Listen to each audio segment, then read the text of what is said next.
রাসূলুল্লাহর সাথে আল্লাহর ওয়াদা, এই কোরআনের ওয়াদা করতে পারবে। আল্লাহ রাব্বুল আলামিন তার হাবিবকে আশ্বাস দিয়েছেন, ওয়ালা সাউফা ইউতিকা,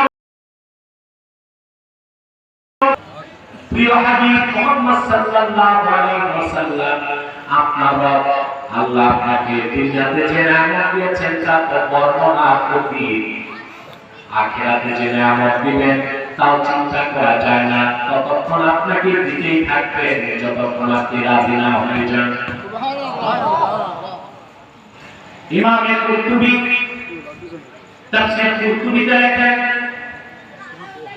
হিসাব নিকাশের পরে আল্লাহ তাআলা হাবিব মুহাম্মদ সাল্লাল্লাহু আলাইহি ওয়াসাল্লামকে জান্নাতুল ফেরদাউসে 1000 নূরের প্রাসাদ দিবেন। আল্লাহ তাআলা হাবিবকে দেখে বলবেন, হাল রাদিতা, প্রিয় হাবিব মুহাম্মদ সাল্লাল্লাহু আলাইহি ওয়াসাল্লাম, আপনি রাজি হয়েছেন নাকি? আল্লাহ হাবিবকে বলবেন, মালিক, আমার রক্ত ধরা দিন ইসলামের কালিমায় বিশ্বাস করেছে এমন অনেক মানুষ এখনো জাহান্নামে আছে, আমি কেমন করে রাজি হয়ে যাব?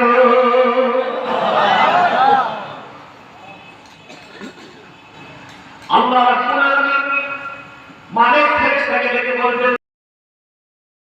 হাবিবকে রাজি করব, এটা আমার ওয়াদা।